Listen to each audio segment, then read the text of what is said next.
entrepreneurship, genealogy, and swine. Well, it just so happens through my genealogical research, I discovered that my father's father's father's father bought himself out of slavery by leveraging his entrepreneurial activity as a butcher. So, in some real sense, my swiniferousness is really an homage to my ancestors. Okay, maybe that's a stretch. But this is a picture of my family's business a little under 100 years ago, Rab's Meat Market. And this business was built by my ancestor, Mad Jack Rab.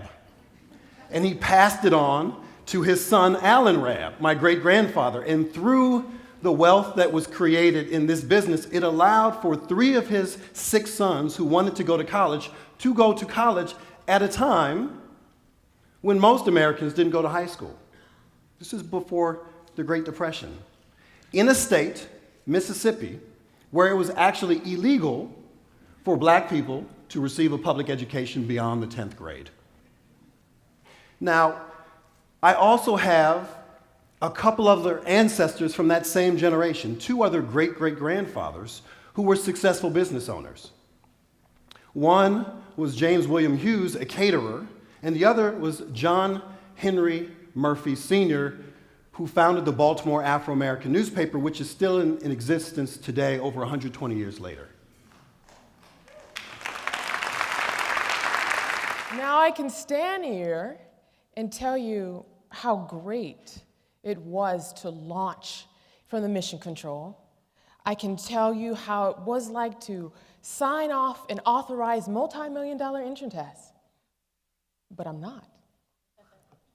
I can tell you how great it is to be an author and a TV host now. But I'm not. Rather, I'm going to talk about you and me and what comes in our mind in the middle of challenges. Fear.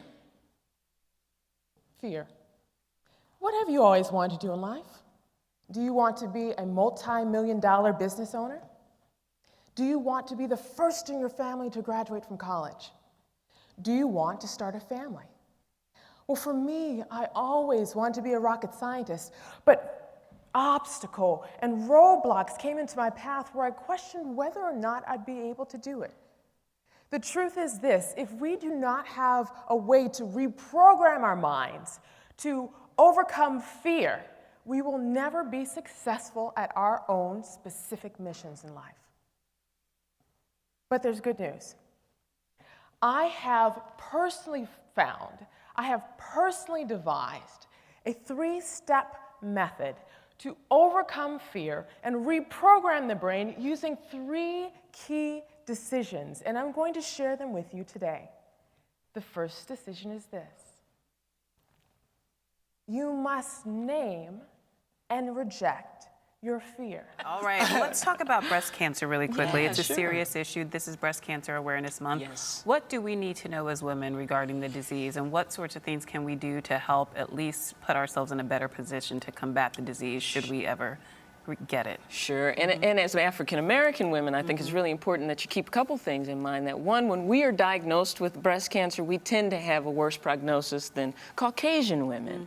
Another thing that we have to keep in mind is you have to think about your family history, and I want women to kind of think about that in terms of all illnesses and diseases. What's my family history? Any sisters, any moms, any aunts have breast cancer? And if so, that means that you're going to have to start getting screened a little sooner. And then the third thing that I think is important is that we have to keep in mind personal risk factors. Okay. And some of those things are drinking more than two glasses of alcohol a day will increase your risk of breast cancer. Having any extra weight or obesity, fat actually is related, fat cells, having extra fat cells all over your body is related to an increased risk of all cancers, particularly breast cancer. So what we need to do is focus on staying active, staying healthy, reducing the amount of processed foods that we eat, kind of eating closer to the ground, like I say, healthy, fresh vegetables, vegetables and Yes. fruits, frozen vegetables and fruits, and healthy lean cuts of meat, and just really kind of paying attention to our family history and keeping those doctor's visits. Those are going to be the main things that we need to think about. Well, since the age of 5, I've been involved in athletics, from soccer, basketball, pee-wee football, all the way up to the NFL. All of my greatest highs have been on the athletic field, and some of my worst lows have been on the athletic field.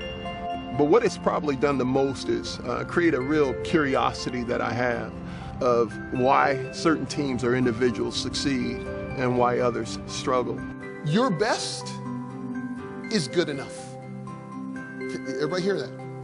You do not need to be any better than you are right now. I know that sounds so strange, but your best is good enough. Here's the challenge though. You need to be at your best more of the time. So I've seen one single play change the entire momentum of a game. In business, I've seen a leader make one decision that completely changed the momentum of a business. So being able to harness that's what's going to allow someone to truly be a game changer. When it comes to potential, you must understand that's a different standard. You are not basing what we're doing just on numbers. We're basing what we're doing based on what potential do we believe we have.